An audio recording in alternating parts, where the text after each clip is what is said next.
Aí, o Paulo comentou que não poderia hoje, né? Aí eu só vou dar uma pincelada assim, a gente já vai começando, depois o pessoal for entrando.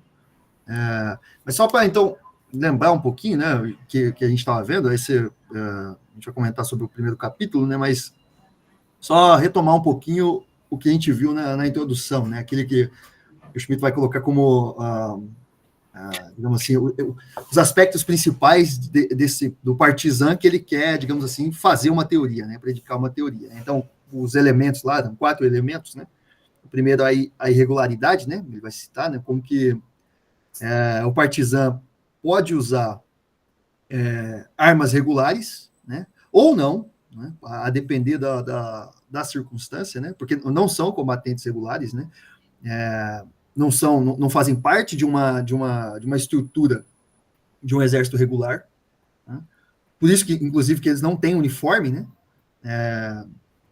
que diferencia totalmente do soldado regular, né, e não tem também, o Schmitt vai apontar isso, né, não tem uma função específica, uma função designada para eles. Né? A abertura ali para a ação é total, não tem hierarquia. Então, um outro aspecto que o Schmitt vai citar é a mobilidade. Né? Então, justamente por conta dessa irregularidade, o Partizan vai ter também muito mais facilidade de se mover no campo de batalha, né? Porque ele não só se camufla como um civil, mas ele é um. Né? Então, é muito menos, digamos assim, previsível como que ele se move, né, com muita rapidez. O Schmitt cita como que ele consegue trocar de roupa muito rápido, né, usar ele até indica, apesar de não ter uniforme, ele pode usar alguns apetrechos e não sei o quê, mas isso tudo facilita ele como, digamos assim, se camuflar, inclusive usando roupas do inimigo, né? Smith cita isso também, né? Porque tudo isso somado, todos esses aspectos, né, que eu já comento os outros dois, né, fazem com que o Partizan tenha esse grau de mobilidade muito maior, né, porque ele dificulta que o inimigo, ou quase impossibilita que o inimigo identifique. Né? Qualquer um pode ser um Partizan. Né? Então, até na página 185, depois eu projeto certinho aqui, ele vai dizer, bom, por isso que ele evita o porte de arma, né? Ele combate pelas costas, mas ele pode ter também, né? E ele usa uniforme do inimigo, usa distintivo, usa enfim, roupa civil, ele faz uso de todos os meios que a situação ali pode propor, né? Um outro aspecto, só para relembrar então, né? É o comprometimento político, esse é muito importante, né? E depois vai ter o outro, que é o caráter telúrico, né? Bem, esse comprometimento é muito profundo, é muito intenso, que ajuda, digamos assim, o Partizan a distinguir amigo do inimigo, né? E que vai guardar algum enraizamento, né? Ou alguma relação com aquilo que ele vai chamar de um enraizamento com uma proximidade com o local, né? Então, todos esses 4 elementos têm isso um pouco em si, né? Ele vai citar, então, como a gente viu lá, né, o exemplo dos espanhóis, né, os partisãos espanhóis na guerra contra Napoleão, mas depois, e aí já conectando um pouco com o que ele vai trazer nesse capítulo, né, ele vai trazer, vai fazer uma relação com esse comprometimento político dos revolucionários também. Né? Então, ele vai citar o Lenin, o Mao e tal, para dizer assim, bem, como que representa isso do ponto de vista de uma teoria, por isso que é o avanço, salvo engano, bom, depois eu vejo o título sim, mas o ponto é dizer como que ali, nessas figuras, já teria uma espécie de avanço da teoria, uma modernização do Partizan. Isso é curioso, mas depois a gente pode conversar mais. Né? Porque justamente as condições políticas e históricas elas vão ser determinantes também dessa figura que está ali, que ele está preocupado em fazer uma teoria. Né? Mas assim, sobre esse ponto do comprometimento político, então, o Partizan é um defensor, né? Ele vai da raiz do termo, aquele que tem um lado, que toma um lado, tá fazendo barulho aqui, desculpa, né? Mas toma um lado no conflito, e esse vínculo mais intenso, o Schmitt vai caracterizar lá, aparece lá na introdução já, como um vínculo total. Né? É o vínculo total que o Partizan tem. Né? Que tem uma relação também com o outro, desses 4, né? O último das 4 características que o Schmitt pontua, né, que é justamente o telúrico, né, que é, porque assim, isso é bem interessante, né, só que vai ter uma modificação aqui também, e aí já relacionando um pouco com o capítulo, né, porque o Partizan tem isso, né, é um combatente que tem uma relação com um lugar específico, então, assim, que vai, inclusive, não vai ter, por exemplo, toda a logística, dizer, aquela logística toda de você transpor um exército inteiro para um local. Não, o partizan já está lá e tem um conhecimento daquele local e faz uso disso. Né? Então, tem uma relação com o solo. Né? Que faz com que ele trave diferentes formas de batalha, modos de batalha. Calma aí, só um pouquinho. Musiquinha, não sei se vocês conseguem ouvir a musiquinha de fundo aí, mas bom, então aí essas quatro características. É aquele botequinho da frente aí? Não, as musiquinhas, como é que é? Os políticos aí. Tal. Da campanha. Bom, e aí ele vai dizer, então, no fundo, o Partizan tem uma capacidade muito grande de organizar esse espaço que ele conhece bem, né? E ele usa esse espaço torta direito para extrair justamente todo e qualquer recurso que ele precisa para enfrentar esse inimigo que, em geral, é associado a uma potência que vem justamente subjugar, né? Então, inclusive o povo, é curioso isso, né? O povo ajuda, pode ajudar o Partizan, ajuda o Partizan, e aquele que ajuda não necessariamente é um Partizan, mas pode ser também. Né? Então, pode vir a ser um Partizan também e tomar a rédea da coisa e, à sua maneira, na irregularidade, né, fazer alguma coisa e ser também um Partizan. Então, e por mais poderoso seja o inimigo, né, isso tudo ajuda. Então, você pega o exército mais poderoso, o Partizan consegue fazer frente. Né? Então, tem vários exemplos que o Schmitt até então, né, ele escreve na década de 60, né, posteriormente ainda você tem exemplos de luta nesse sentido, mas que o Schmitt, até onde ele pôde ver, e ele viu no ato, assim, né? Inclusive, ele termina comentando de um que estava acontecendo ali, né? Bom, mas o ponto todas essas características, né, especialmente as duas primeiras lá, né, da irregularidade, da mobilidade, enfim, mas todas elas, né, indica que o Partizan, e isso o Schmitt vai pontuar, né, é um produto do Estado moderno. Né? Então, vem a partir, por exemplo, a noção, quando você tem um exército regular, aí você vai ter também essas figuras que contrapondo a isso, vão surgir. Né? E as duas últimas, né, então, tem uma espécie de divisão ali, as duas primeiras, essas duas últimas, que é essa intensidade que faz esse comprometimento, né, e esse caráter da relação com o solo, cria uma espécie de desafio também ao Estado, né? Porque vai ter, e isso ele vai citar depois, né? O Partizan não necessariamente combate só um inimigo externo, né? E é o que ele vai explorar depois, como que isso vai virar, digamos assim, na figura do revolucionário, né? Que aí já vai até contestar esse ponto do solo. Né, da relação ali, enfim, mas isso aí depois a gente vê com calma, né? Mas é isso, né? Entendo um pouco, porque o título do capítulo é esse, né? Evolução da teoria, né? Então ele vai passando em revista, né? E essa relação com a Terra vai ter um espaço específico, né? Que o Partizan atua, vai servir de uma espécie de traço, né? Para a gente fazer uma distinção entre o Partizan tradicional, digamos assim, né? E essa nova forma de combatente que ele está vendo ali, especialmente no século XX, né, e na segunda metade do século XX também, né, que é o combatente revolucionário. Né, que aí já tem uma outra coisa, né, que ele é ativo como eu estou dizendo, num nível global. Né, então, vai ter uma mudança ali. E é curioso isso, né, como que vai surgir um novo tipo de inimigo ali, né? Então, a gente consegue tirar, assim, do texto pelo menos 3 tipos de inimigo que o Schmitt vai colocar, né? Um inimigo tradicional, né, digamos assim,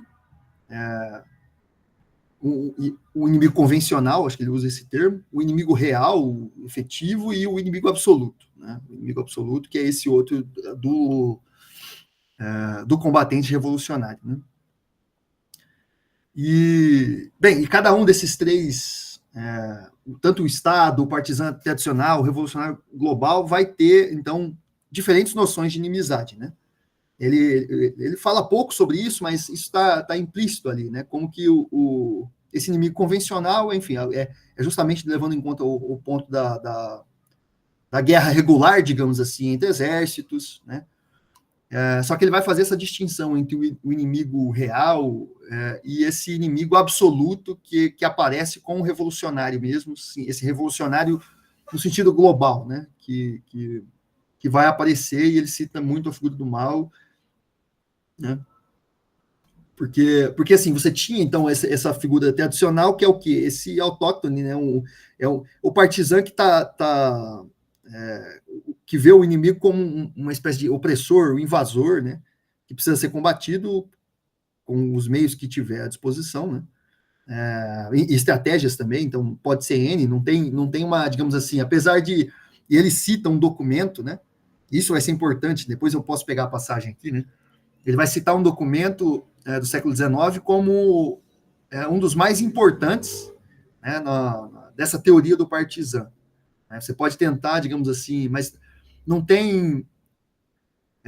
As possibilidades são tantas que não tem, digamos assim, uma cartilha. Só que teve casos assim, né, em que para se contrapor a uma potência estrangeira, o próprio governo, mesmo imperial, dizia: você tem não só que fazer isso, mas é quase como um dever, né, enfim, se insurrecionar e assim por diante, né, para aniquilar o inimigo. Né? Mas assim, me pareceu que esse capítulo, só para pincelar algumas coisas, depois a gente lê algumas passagens, né?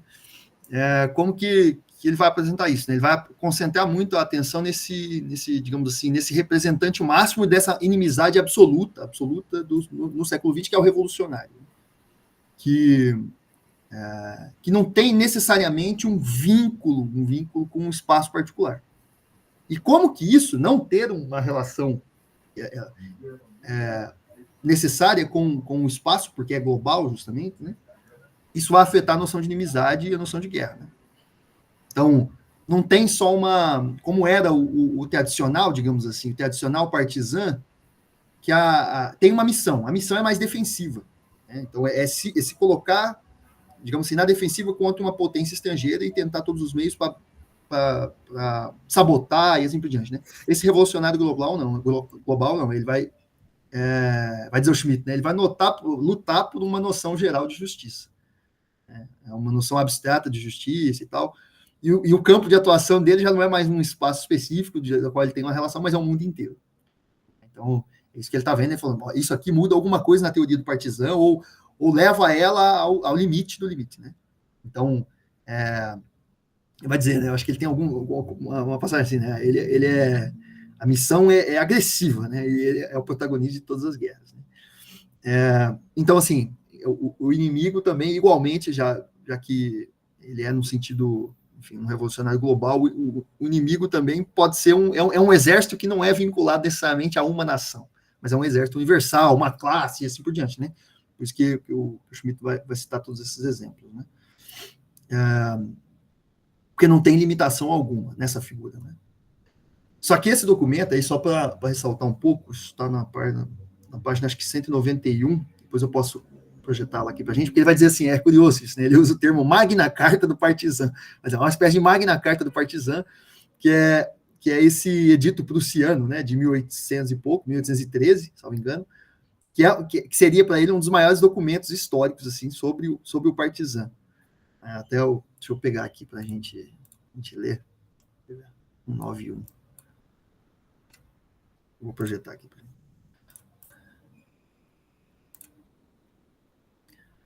aqui, né?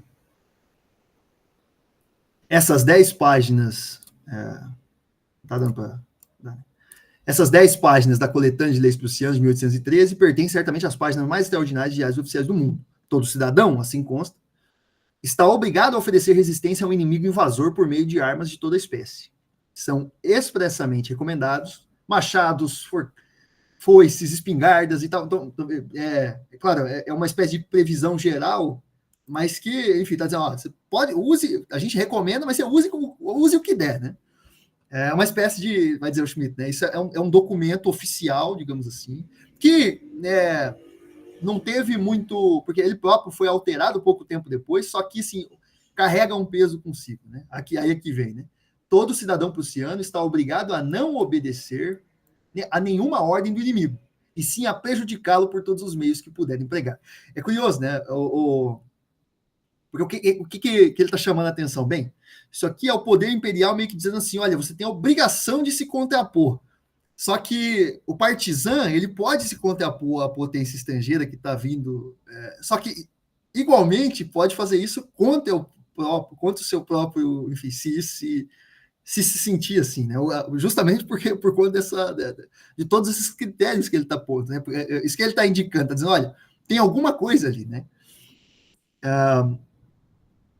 Mesmo se o inimigo quiser restabelecer a ordem pública, a ninguém lhe é permitido, veja, não é permitido obedecer, pois com isso ficam facilitadas ao inimigo suas operações militares. Consta expressamente que desordens de corjas desenfreadas são menos nocivas do que uma situação em que o inimigo possa dispor livremente de todas as suas tropas. São asseguradas represálias e ações de terror para a proteção do partizan, e com elas se ameaça o inimigo. Em suma, tem-se aqui uma espécie de magna carta do partizan. Em 3 trechos, na introdução e nos parágrafos tal, faz referência expressa à Espanha e tal. Que ele está dizendo, estão olhando ali. Aqui, aí esse outro ponto importante também, já vou aproveitar aqui. Né? Em que consiste, então, o significado especial daquele efêmero decreto prussiano? Consiste em ser, aí que vem, né? O documento oficial de uma legitimação do partizan na defesa nacional, mais precisamente de uma legitimação especial, ou seja, de um espírito e de uma filosofia reinantes em Berlim, a então capital prussiana. Então, é como se fosse assim, bem, nesse momento, deixa eu só tirar aqui. Nesse momento, o partizan, digamos assim, em alguma medida, é tirada a cobertura que estava sobre ele. Ali é feito digamos assim, é visto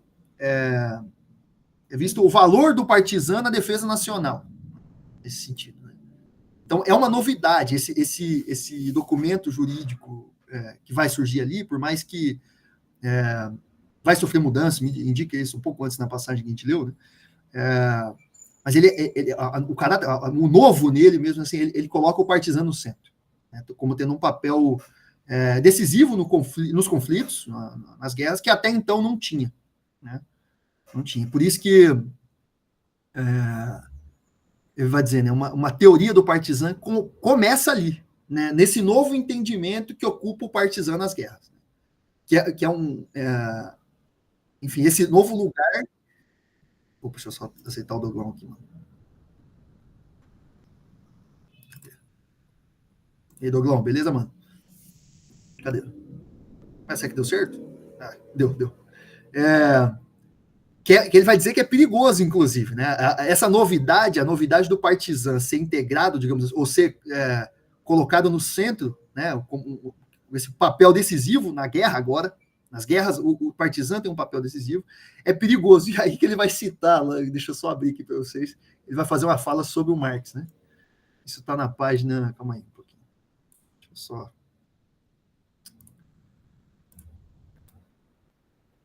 197, né? Só ler um pouquinho antes aqui, né? Só uma coisinha aí, vai lá. Para a gente notar, né? Você está no trecho lá da evolução da teoria, já nesse ponto da Magna Carta do Partisano, no top 1.2, né? Mas talvez seja interessante a gente notar como é que ele começa lá no 1.1. Que ele vai destacar justamente o quê? Né? Se você quiser colocar o texto aí, nos primeiros parágrafos lá, que o exército, a Prússia, né, era a liderança do exército alemão, e o exército alemão era reconhecidamente o mais disciplinado e melhor organizado da Europa, né, naquele momento, no século XIX. E ele recusava radicalmente o partizan. Então ele vai dizer lá, né, a Prússia, a potência militar mais representativa da Alemanha, na Prússia, né? A potência militar mais representativa da Alemanha, o levante contra Napoleão durante a primavera de 1806 foi apoiado por um forte sentimento nacionalista.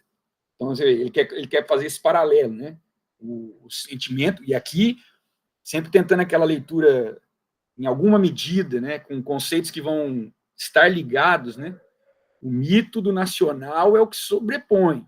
Né? Tipo, o nacional está ligado ao território também para ele. Né? Tipo, aí no de baixo, né?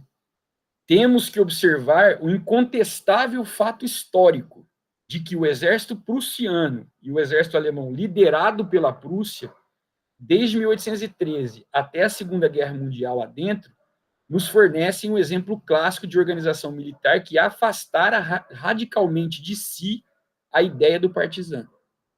Então, do ponto de vista organizacional, da apresentação da força militar, não existe o partisano, né?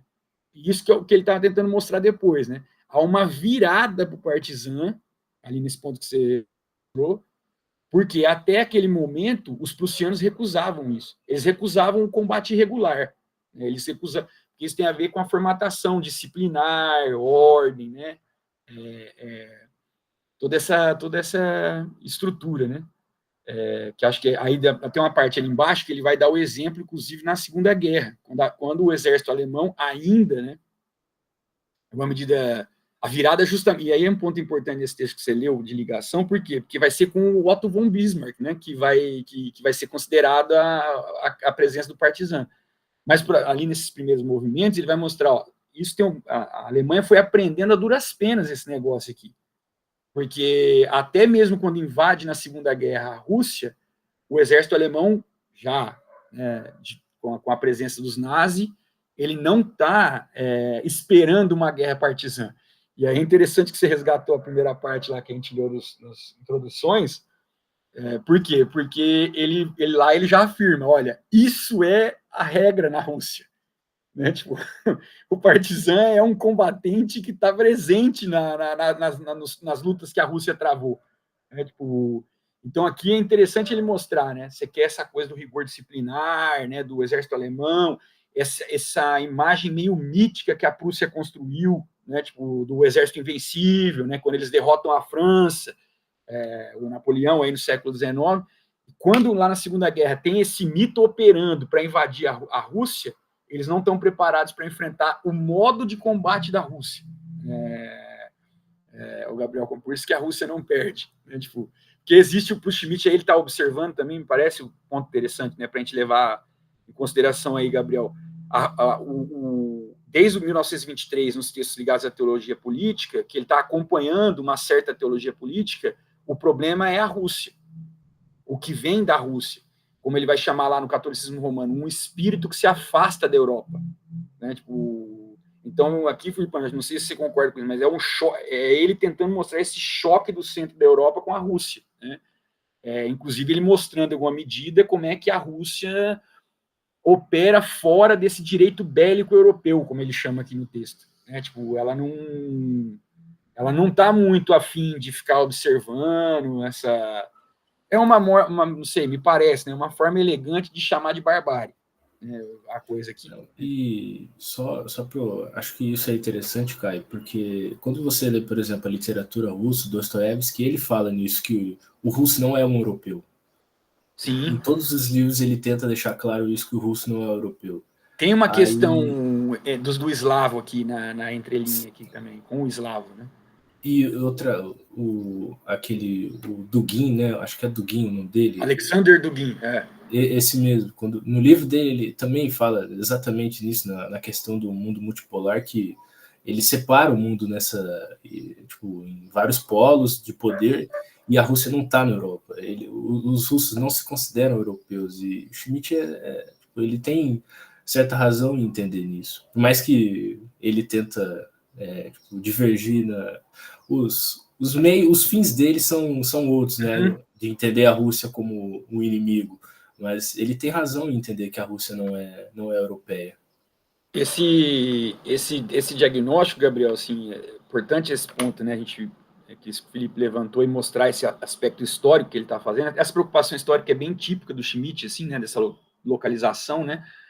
o que você está dizendo, assim, aqui, eu costumo ler essa preocupação com a Rússia, isso é uma herança que ele tem do Donoso Cortés, né? Tipo, como era um leitor atento, e para mim, ali, dos conservadores católicos, me parece que não é muito difícil a gente ver que a predileção dele era o Donoso, ele escreve vários textos, um livro sobre o Donoso, o Bonaldo Demétrio aparece na teologia política e depois esporadicamente em outros textos, né? A dedicação ao Donoso já mostra um pouco a predileção. O Günter Maschke vai dizer que o Donoso, na verdade, é o anjo da guarda do Schmitt. Na dúvida, ele consulta o anjo da guarda. E por que eu estou dizendo isso?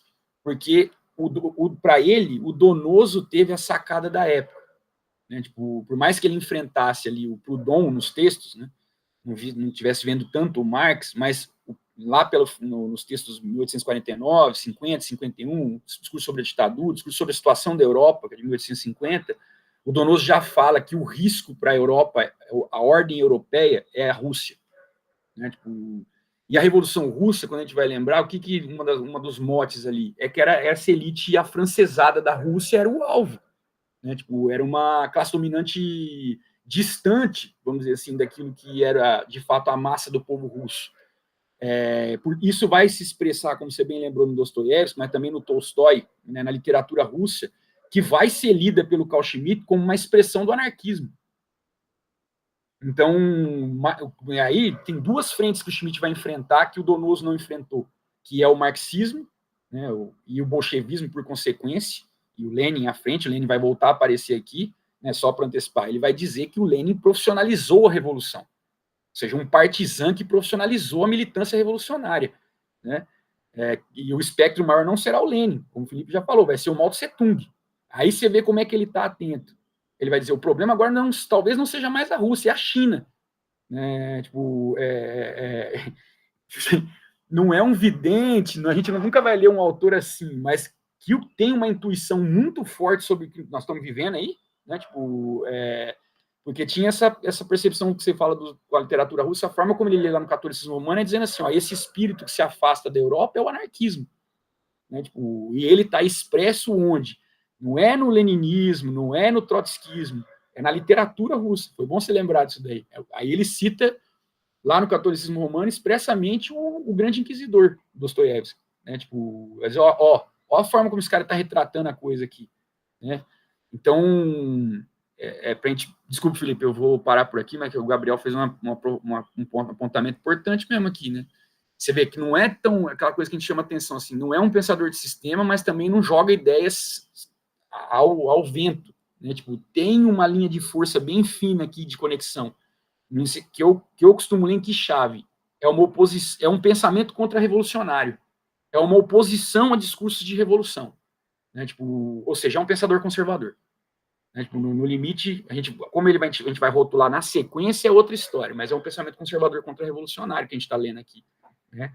Por isso que ele rastreia finamente os perigos de quem, em alguma medida, está expressando a possibilidade da revolução. E aí, aqui nesse texto, para nós, é importante a gente lembrar, a América Latina vai entrar no radar. Che Guevara, Revolução Cubana, né? Tipo, então você percebe aqui, né? O radar está operando para rastrear o discurso revolucionário. E aqui apontando, me parece, Felipe, a questão da crítica a como é que a Alemanha, como é que o exército prussiano não se deu conta disso. Por isso que é preciso fazer. E aí aquela coisa, né? Talvez o Dogon dê risada agora, aquela coisa bem alemã, então a gente precisa teorizar. Os caras verem, vamos fazer uma teoria do partizan aqui, porque agora eles vão ter que levar isso aqui a sério. Né? Tipo, então, acho que é um pouco... Porque por mais que ele cite esse documento de 1813, mesmo assim ele faz referência a outros, por exemplo, que ele falou, ó, o exército alemão só se deu conta quando estava perdendo para a Rússia lá e tal, que aí se deu conta de novo, e aí faz alguma coisa, tenta fazer alguma previsão, não sei o quê. Então, assim, os caras perderam a mão várias vezes por partizan. Isso. Ele não conseguiu ver esse inimigo invisível, vamos dizer assim, né? Tipo, claro, né? Por conta da sua invisibilidade. E isso vai ter consequências depois por como ele vai chamar, como é que ele vai tratar a guerra total, né? Para quem gosta de direito internacional, é um caminho interessante que o Schmitt vai abrir, né? Porque agora você não tem mais farda, você não tem mais distinção do combatente. O partizan, ele abre um flanco perigoso, vamos dizer assim, para a teoria da guerra. E aí, só para um último comentáriozinho, aí depois a gente pode abrir para conversar, que eu acho que isso abarca mais ou menos o que está em questão nesse capítulo, né? Que é esse ponto que você comentou do Mao e do Lenin, né? Que ele vai dizer, justamente eles que... E assim, o Schmitt atribui, por mais que ele diz assim, o Mao foi além ainda, né? Mas o Lenin pega, digamos assim, vai predicar uma nova teoria da guerra, da inimizade a partir dessa inimizade absoluta que ele estava citando, né? Que ele comenta. Justamente a partir da leitura que ele faz, enfim, do Clausewitz e tal, ele cita até notas que ele enfim, escreve no canto do texto, não sei o quê, nem o Schmitt fala, aqui tem uma nova teoria da guerra, porque ele vai dizer, bom, o Lenin tem o mérito de ter sido o primeiro a reconhecer, a conceber o Partizan como digamos assim, um personagem que vai dizer, bom, como um personagem talvez o mais importante da guerra civil nacional e internacional. Então, o ponto do Lenin, vai dizer o Schmitt, vai ser transformar esse Partizan numa espécie de instrumento central, digamos assim, do partido nessa luta revolucionária, né? Então ele vai dizer, ali, enquanto o exército regular alemão estava pecando nesse ponto, bem, você tem uma turma que está lendo e está levando isso muito a sério, né? Isso que ele vai dizer, né? Então o Lenin teria teria o mérito de ter, digamos assim, ser um representante de uma nova teoria da guerra que vai estar em voga, vai dizer ele, né? Nos métodos da guerra revolucionária e da Guerra Fria. Né? Isso ele cita no capítulo. Né? Mas aí uma última coisinha só, e aí a gente abre para a gente discutir, né? Ele vai dar o exemplo, ele vai terminar com essa imagem, né? Do exército secreto do Salam, né? E você vê, comentando um pouco do que está ali, né? Esse texto é da década de 60, e o próprio Salam foi preso em 62, salvo engano. Então, assim, o Schmitt termina esse capítulo já falando de algo ali, porque o que representa isso? Né? Um sujeito que, bem, justamente falando sobre a independência da Argélia, é alguém um general francês, né? E que, com esse exército secreto, justamente tenta impedir, usando métodos, né, usando, digamos assim, a figura do Partizan que ele conhecia bem pelas experiências prévias, para causar terror, né? Então é uma espécie, tem o exército regular da França e tem esse exército, uma espécie de exército paralelo que cometia atos de terror, justamente para tentar sabotar, digamos assim, qualquer possibilidade de independência, né? Então é uma espécie de partizan às avessas, mas o que o Schmitt está indicando é como se fosse assim, bem, um exército regular, então eram pessoas do exército regular que digamos assim, que esse Salam, ele tão bem que ele inverte e vira partizan para causar terror na população, um terror geral, que inclusive, enfim, tinha repercussões na metrópole, digamos assim, né? Então, para manter justamente uma colônia. Né? Quase a evolução da teoria, bom, ali ela é levada ao limite, que é como assim, bem, você tem talvez um exemplo de um regular que passa para o outro lado, né? Então, desse general, que foi o mais condecorado da história da França, né? Pelo menos até aquele momento, e que leva o partizan ao limite, né? Ele inverte a ordem, né? Então, ao invés não é uma luta do agressor, mas é o agressor fazendo uso do partizan contra a população. Então, ele transforma digamos assim, soldados regulares em partisanos justamente para manter o controle e evitar a luta por independência. Olha só, que aí a coisa é invertida no máximo, né, no seu mais alto grau. Né, a tal ponto de, bem, quando ele percebe que o De Gaulle, por exemplo, estava começando a ter digamos assim, na França, a querer reconhecer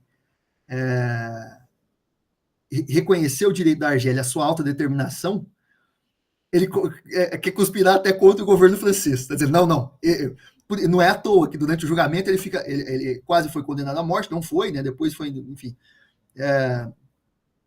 Mas ele fala, não, viva a França, né? Então, o cara que usa, aí acho que dá para a gente conversar, né? O que o Schmitt vai terminar com essa imagem, né? O sujeito que leva uma espécie de doutrina do partizan, a teoria do partizan ao seu limite, que é invertê-la completamente, né? Usando na guerra colonial e não contra o inimigo, que é o colonizador que está ali, não sei o quê. Usa para o terror da população, enfim, e para manter isso, né? Bom, eu acho que a imagem bom, ele termina justamente com isso, né? E aí a gente tem que ver onde que isso vai dar, né? Que é inverter, o partizan como prática, digamos assim, como uma espécie de nova doutrina da guerra. Doutrina da guerra, e até mesmo, quem sabe, na guerra imperialista. Me parece que é um pouco por aí que ele está indo. Acho que aí é até legal que ele vai mostrar, por exemplo, nesse trecho que eu comentei lá mais para trás, no ponto 1.2, antes de você mostrar aí que você está separando, ele vai dizer o quê? O domínio colonial alemão, ele vai falar sobre o contexto que ele tira é o domínio colonial alemão na África. Ou seja, a Alemanha depois foi perdendo terreno para a França, né, do ponto de vista da guerra colonial europeia. Né? Por quê? Porque você imaginar que no domínio colonial feito por um exército regular, você tem muito mais custos, vamos dizer assim, do ponto de vista econômico, vidas, né, tudo, né, aqui. Essa viragem que você está mostrando aí, né? Acho que por aqui que você vê que ele está, no fundo ele está comparando, no fundo ele aponta os erros que a Alemanha teve, né, em alguma medida. É isso que ele está teorizando para dizer assim, ó, vocês perderam a guerra por conta disso aqui. Né, tipo, assim, brincando um pouco aqui com a coisa, né? Mas aí, antes de você separar aí, Felipe, nesse ponto 2 aí, eu achei o trecho lá, bom, do Bismarck a gente não precisa nem ler, porque ele tá diagnosticando, né, que esse cara vai ver, né? Mas ali tem quando você está falando da guerra de guerrilha, um pouco antes da gente entrar no exemplo, né? Tá lá na página 194, ó, que ele vai ele vai dizer onde está o essencial da coisa, que quem viu foi o Werner Halweg, né? Tipo, ali, ó, a guerra de guerrilha, bem que você destacou aí, ó tornou-se para ele, assim como também para outros reformadores de seu círculo, principalmente, olha lá, ele cita, né? Principalmente uma questão política, no mais alto sentido, de caráter diretamente revolucionário. Declarar-se partidário da população armada, da insurreição, a gente tem que lembrar, né? Tecnicamente, para o direito internacional, o insurgente ele tem direitos. Vamos contrastar também aqui sempre, e principalmente para a galerinha que está começando o curso, que nem a Larissa e tal, Larissa. Aqui a gente vai antecipar um pouquinho para o seu curso de Direito Internacional, pra você ver como é que é legal, né? Direito Internacional Público. Quando ele é bem dado, né? Que é quando o Schmitt aparece, porque senão vai ficar só na ladainha de que as coisas são conversadas e não cai bomba em lugar nenhum. Né? Então é sempre legal lembrar que o Schmitt está naquela chave do conflito, né, no Direito Internacional. Eu não sei, sinceramente, se é possível ainda dar um curso bom na graduação de Direito Internacional sem o Schmitt, assim, né? sem mencionar isso daqui. Né? Mas então, vê lá, o que ele está atrás, o caráter, o conceito político, né? Tipo, aquela questão. Então, o insurgente, né? O cara que está praticando a insurreição, ele tem direitos, né? Ele é um sujeito de direito no direito internacional público, na chave aí do direito público europeu. Então, o partizan estava fora disso também. Né, tipo, ele era um combatente que não. Também o Schmitt já disse para nós que também ele não está nem aí para isso. Né? Para ele é matar ou morrer mesmo e ponto. Não tem. O cara não está preocupado em ser um sujeito de direito. Né? Da guerra revolucionária, da resistência e da rebelião contra a ordem vigente, mesmo se incorporada por um regime de ocupação estrangeiro, isto é, uma situação sem precedentes para a Prússia. Algo perigoso, algo que, por assim dizer, escapa à esfera do Estado jurídico. Então, o partizan é a exceção encarnada, né? Tipo, é o que escapa. Olha lá, com tais palavras, Werner Halweg atinge o ponto essencial para nós. Né? Tipo, o que é o quê? A encarnação do político. Agora que você transforma em insurgente ou em beligerante, que são as duas imagens do direito internacional público, o sujeito de direito aparece, você está, digamos assim, entrando naquela chave de regramento da guerra, né, a circunscrição da guerra no espectro do jurídico, e o Schmitt está rastreando outra coisa. Né, ele está tentando rastrear o que escapa. E aí, mais para frente lá, antes de você pegar o exemplo que você quer separar, Felipe, onde foi o ponto que eu destaquei lá? Ele vai mostrar o quê? O Marx e o Lenin, que está na página 196, o Marx e o Lenin vão ser, digamos assim, os os pensadores que vão dar uma base filosófica para o Partizan, o que depois ele vai chamar de uma transformação não do Partizan, mas o Partizan, a partir dessa reflexão filosófica que o Marx e o Lenin vão fazer, né? Talvez ele se eu não estou enganado, a menção aqui é o Guerra Civil na França, do Marx. O livro do Marx, A Guerra Civil na França. Né? Ele vai profissionalizar o militante revolucionário, que não, de maneira nenhuma, pensar como o direito internacional, a chave, a la Kelsen, normativista, vai pensar do insurgente como uma categoria do sujeito de direito. Não se trata disso. Profissionalizar o militante revolucionário significa ainda mantê-lo dentro do espectro político, ou seja, por aqui vai aparecer no Lenin, no Trotsky, por exemplo, a teoria da revolução permanente. E me parece que é atrás disso que o Schmitt está, né, tipo, para o rastreamento. Né? Então, ele, ali no 196, é aqui mesmo, né? Acho que é. Olha lá, ele vai dizer, ó, não o desejo de resistência de um povo valente e guerreiro, e sim cultura e inteligência que abriram esta porta ao Partizan.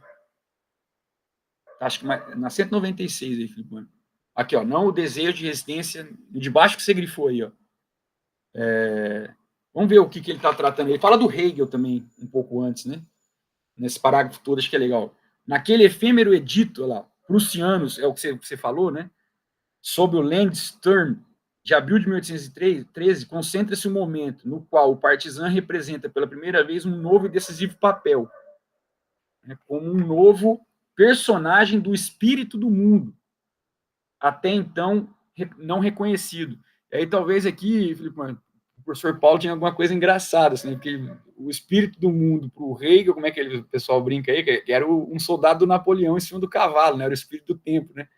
Ele acho que está num trocadilho com isso, né? O Partizan era o espírito do mundo. Não era o combatente regular, fardado Napoleão, né? Não o desejo de resistência de um povo valente e guerreiro, e sim cultura e inteligência que abriram esta porta ao Partizan, conferindo-lhe uma legitimação sobre base filosófica. Aqui, se assim posso dizer, ele foi acreditado filosoficamente e admitido à corte. E até então não ocorria isso. No século XVII, ele foi degradado ao nível de um personagem do romance picaresco. No século XVIII, na época de Maria Teresa e Frederico o Grande, foi Panduro e o Russardo. Mas agora, na Berlim dos anos de 1808 a 1803, ele foi descoberto e dignificado não apenas de forma técnico-militar, mas também filosófica. Pelo menos por um momento, obteve uma posição histórica e uma consagração espiritual. E, para o nosso tema, vou dar um salto aí, isso é decisivo, pois estamos falando de uma teoria do Partizan. Agora, uma teoria do Partizan que seja política e ultrapasse as classificações técnico-militares só foi realmente possível através daquele credenciamento ocorrido em Berlim. A fagulha, que no ano de 1808 partira da Espanha em direção ao norte, encontrou em Berlim uma forma teórica. Por agora, todavia, também naquele tempo em Berlim, a tradicional religiosidade do povo estava tão pouco ameaçada quanto a unidade política entre rei e povo. Aí ele vai citar na parte ali, tem um trechinho ali, após as guerras de liberdade, dominou na Prússia a filosofia de Hegel, que tentou uma mediação sistemática entre revolução e tradição. Ela podia ser considerada conservadora e também o era, mas ela conservou também a fagulha revolucionária e a revolução, sempre em movimento, forneceu, através de sua filosofia da história, uma perigosa arma ideológica, aos termos, né? Mais perigosa do que a filosofia de Rousseau, ou seja, o hegelianismo na chave marxiana e leninista é mais perigoso que a Revolução Francesa, aos termos, cuidado com os termos, né? Nas mãos dos jacobinos. Esta arma histórico-filosófica caiu nas mãos de Marx e de Friedrich Engels. Porém, ambos os revolucionários alemães foram mais pensadores do que ativistas da guerra revolucionária. Só por meio de um revolucionário profissional, Lenin, é que o marxismo se converteu como doutrina no poder histórico mundial que hoje representa. Então, é que aquilo que depois eu fui comentar sobre o elogio que ele faz do Lenin, a importância que ele tem, né? Eu pulei essa parte, porque ele está dizendo, olha, esses sim que levaram a coisa adiante. Curioso, ele vai falando, bom, esses aqui... Aí, Filipe Anjo, o curioso é o quê? A gente lembrar. ele é um leitor do Sorel. E o Sorel tem lá, quando ele reedita as revoluções, os escritos sobre a violência, as reflexões sobre a violência, ele incorpora um capítulo que é uma homenagem ao Lenin.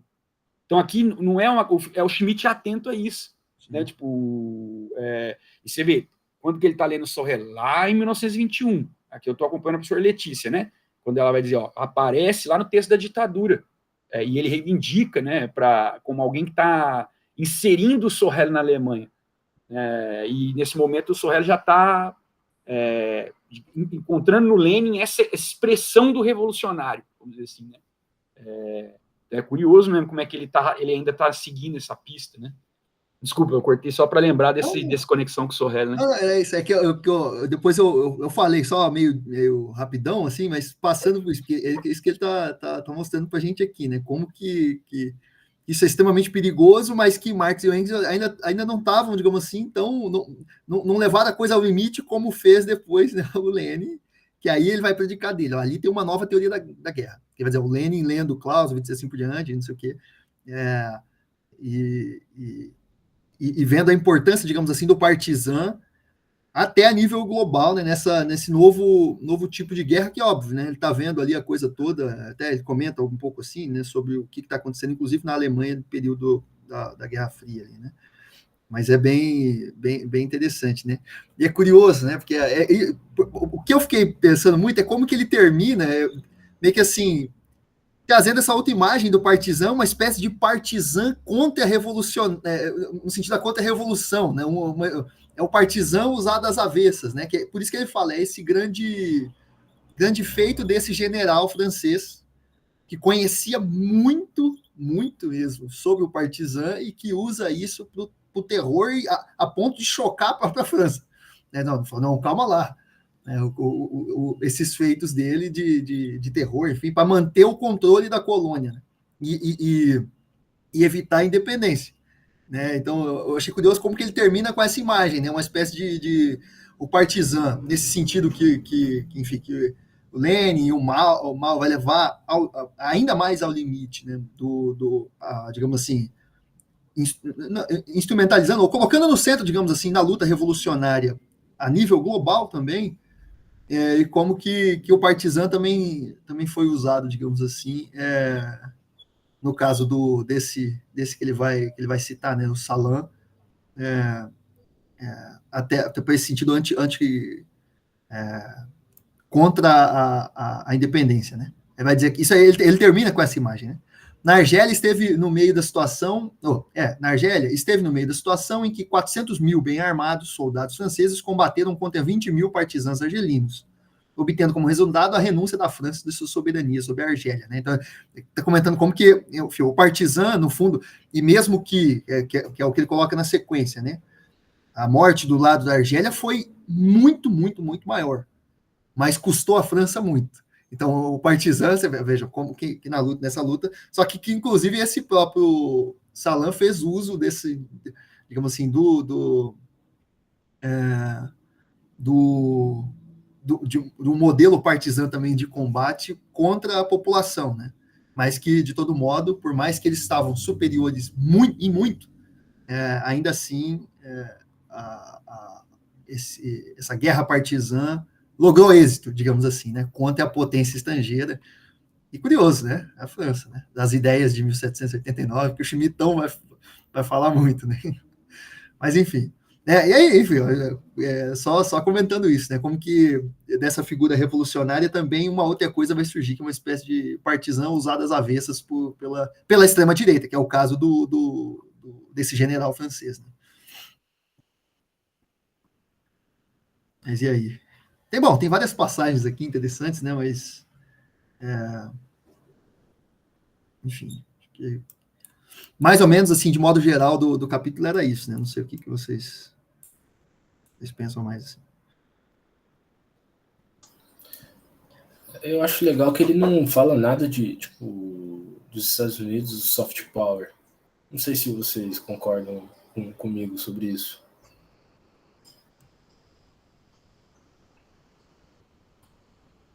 Só uma pergunta, não tenho para elaborar muito não. Só uma questão que me veio.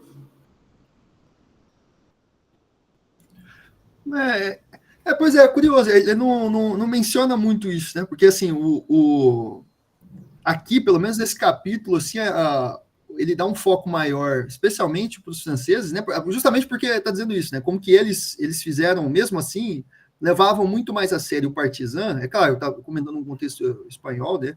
Ou europeu, mas que não...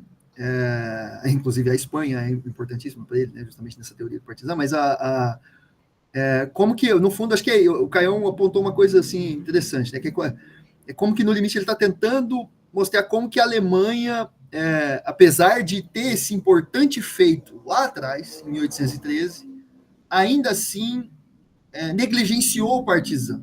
Né? E é claro, ele vai dizer, bem, o Partizan, tudo que envolve o Partizan está implicado, inclusive, na situação atual, né, da Guerra Fria e tal, e que certamente os Estados Unidos, que ele, inclusive, tem vários textos, né? Isso não é uma coisa que ele ocupa desde muito cedo, assim, desde o início, desde 30, ele já estava ocupado em mostrar como que os Estados Unidos, essa potência imperialista, enfim, em alguma medida deveria até ser usada como modelo se a Alemanha quisesse ter, digamos assim, sentar na mesa dos grandes, né?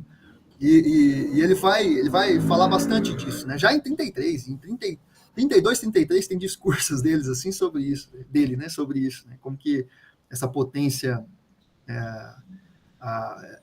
que tem a tendência ou quer ser potência hegemônica e que é imperialista até a medula. Então ele cita vários casos, inclusive daqui, né?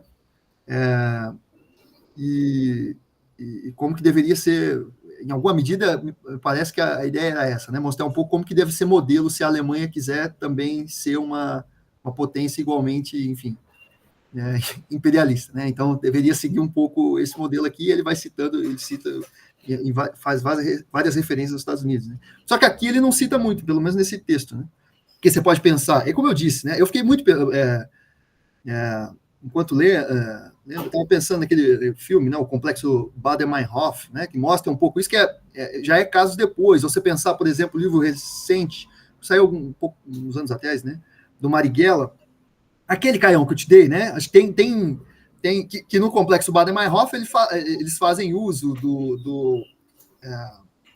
mencionam que faziam uso, inclusive, de táticas, estratégias, enfim, então, mas o que vem depois, né? Então, você pensar, por exemplo, o que é Estados Unidos no Vietnã, e assim por diante, né? Então, que você tem também, igualmente, casos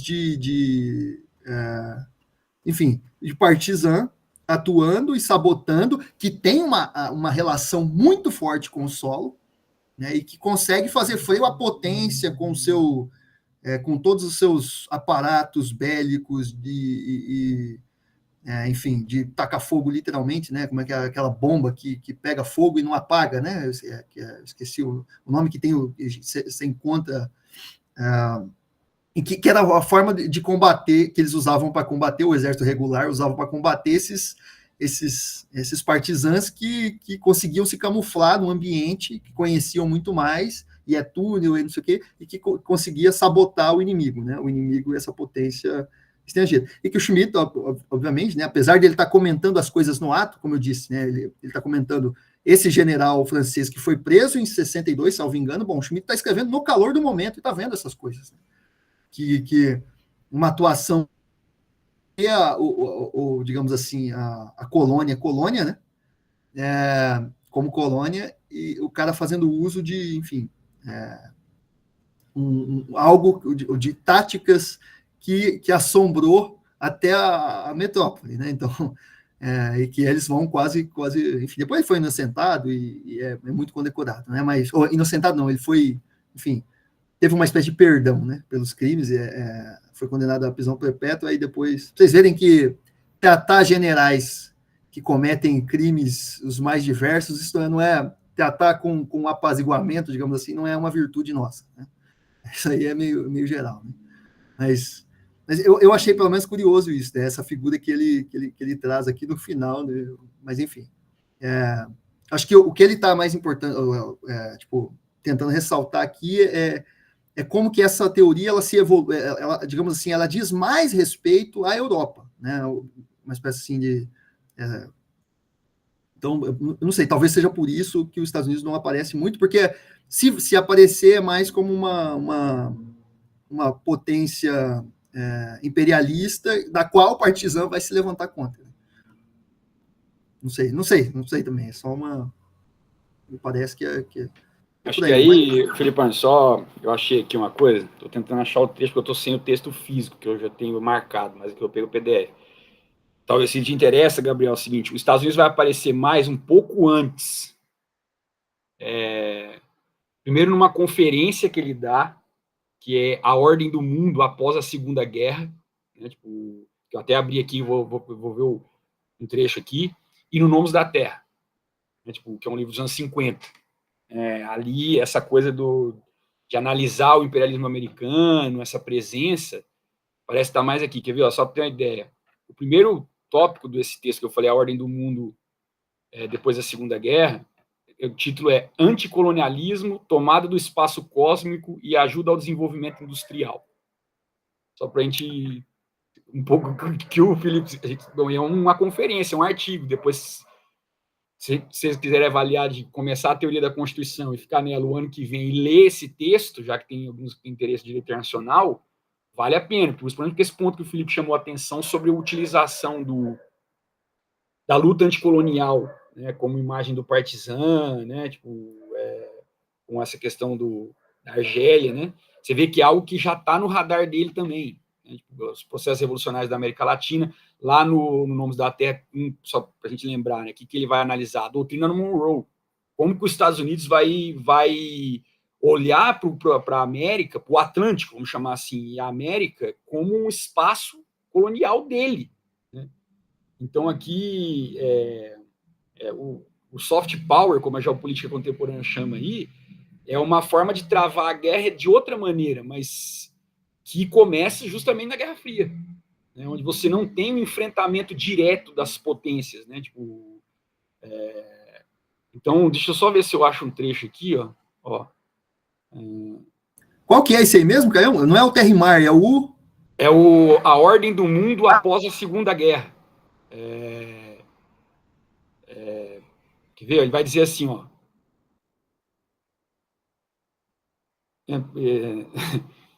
No começo já assim, ó. Naturalmente, no curso da nossa dissertação, teremos que falar da ONU.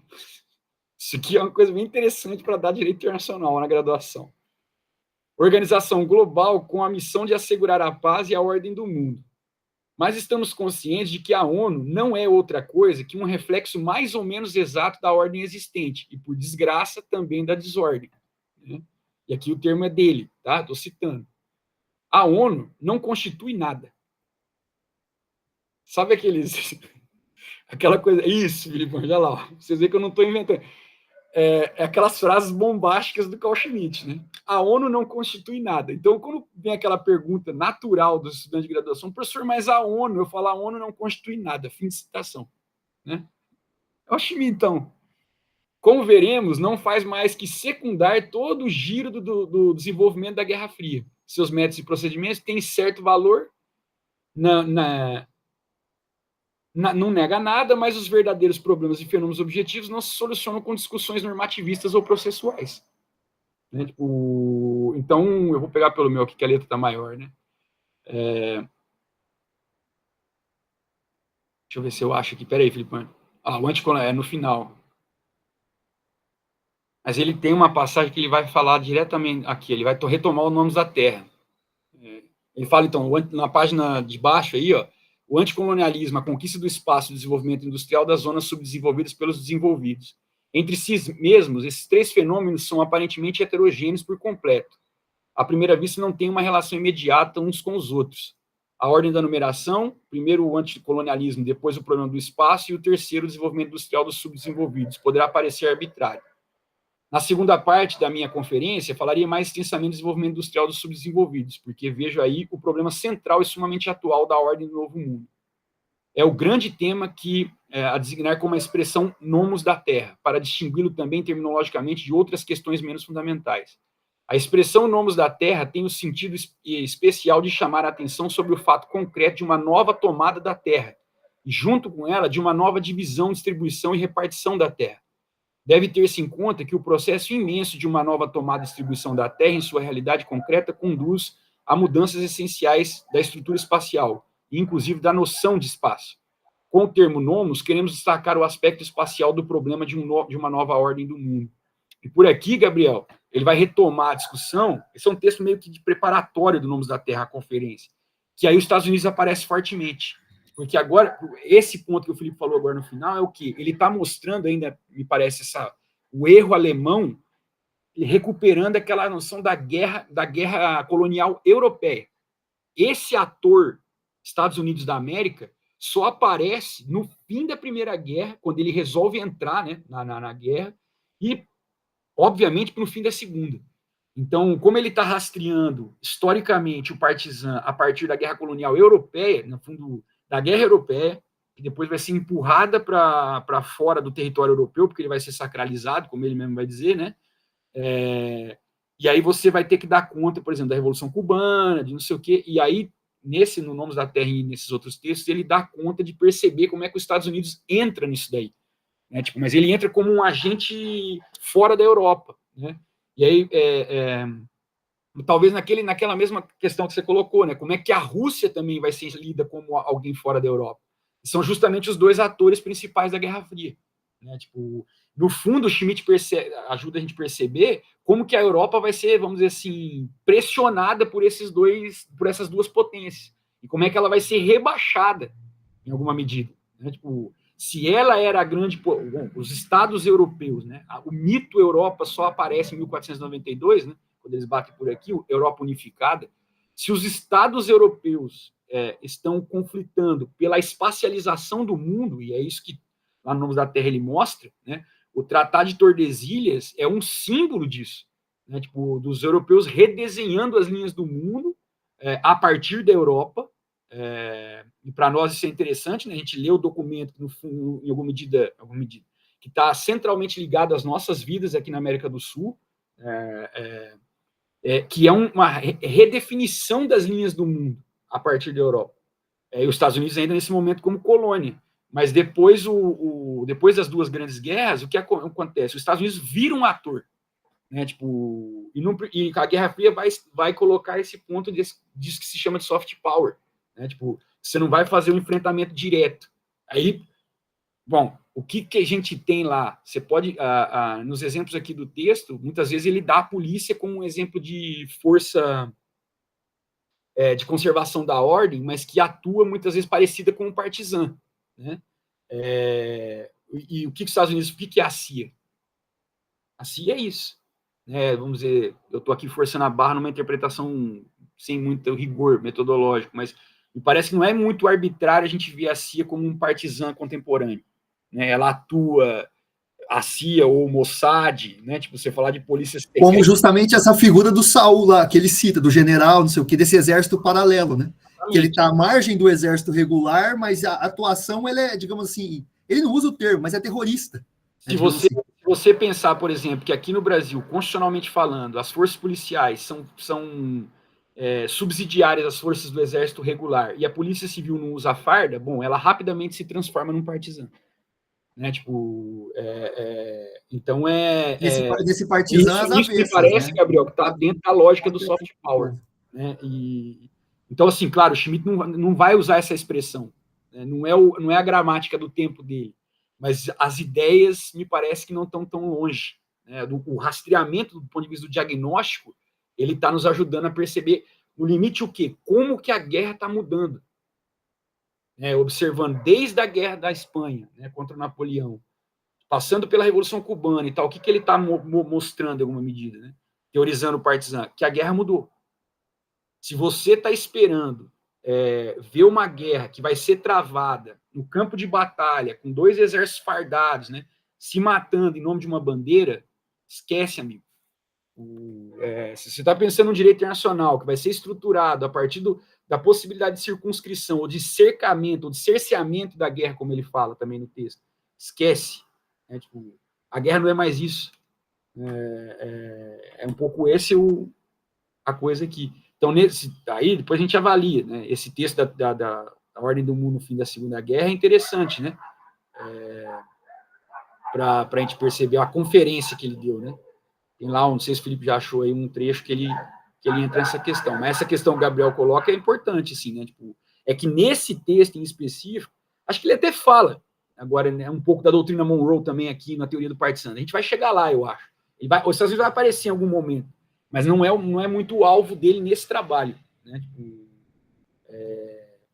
porque mesmo quando você pega, por exemplo, a Guerra Civil Americana, ela foi travada nos modos clássicos, né? Tipo, os exércitos do interior do estado, mas, né, do norte e o sul, mas eles estavam lá fardados e tal. Isso, porque ali não é nem não é um partisano nesse sentido aqui, né? Ainda assim são exércitos clássicos, digamos assim. Né? Sim, clássico. E por quê? Porque os Estados Unidos não teve na iminência da invasão estrangeira. Por exemplo, a Inglaterra na Revolução Americana não foi ali como você está vendo a dominação francesa na Argélia, né? Eu estou pensando aqui agora também, eu estou relendo Os Sertões, né? Euclides da Cunha.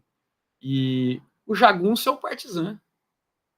Quando você começa a ler aquele trecho lá sobre Canudos, justamente o cara que conhece o terreno, que toma as armas do exército, o Estado brasileiro como exército regular, nessa concepção clássica da guerra, né? Canhões, mobilização, técnica, estratégia, aqui, e a jagunçada só na fé, né? Inclusive do terror, hein, Filipão? Naquela imagem, quando eles derrotam a segunda investida, né? Contra Canudos, que eles erguem o comandante da segunda investida num empalamento, assim, na frente. Quando chega a terceira investida, o cara só tá a caveira, a cabeça do cara tá no chão, né? Tipo, e eles não pegam nada do fardamento, só arma, bala, só isso, né? Tipo, e deixam tudo, as roupas e tal, e não sei o quê. Aquilo ali, o Estado não interessa, né? Tipo, a gente só quer o armamento para enfrentar essa investida. Talvez aqui, pela nossa literatura, a gente consiga ter uma imagem maneira também, né? Isso é legal, né? Porque, assim, dentro desses, digamos assim, características mais fundamentais... O guerrilheiro, né? Vamos dizer assim, o jagunço como guerrilheiro, né? Que conhece território. Várias imagens, vocês vão lembrar aí do Euclides da Cunha, ele fala, né? O cara que está escondido na mata, né? Tipo, que conhece o relevo, e está vinculado ao território de Canudos, né? Que tem lá suas questões messiânicas, teológicas, né? E tal, que não contou no conselheiro, mas... e, no fundo, para os meus interesses, né? É o enfrentamento de uma herança do Império contra a República. A gente tem que lembrar, para a galera lá, a República era um mal. Né? Tipo, então, é interessante. E o jagunço nessa imagem desse combatente irregular, né? Tipo, que não está nem aí para direito de guerra, reconhecer direitos aos corpos. Não, o cara levanta o general lá, não empala o cara lá na colina e fala aí, ó, o que nós vamos fazer com vocês aí.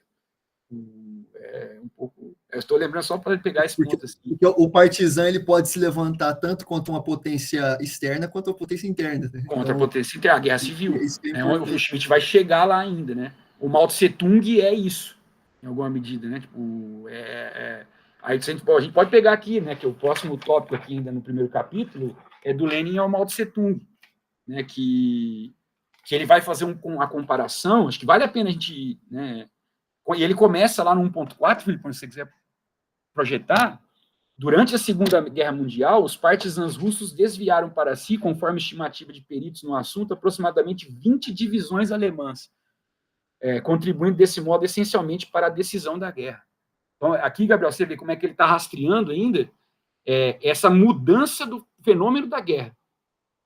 Né? Tipo, como é que teorizar o partisã permite, sem medo de ser feliz aqui da arbitrariedade, repensar uma nova modificação do direito de guerra. É isso que ele está atrás, em alguma medida aqui, né?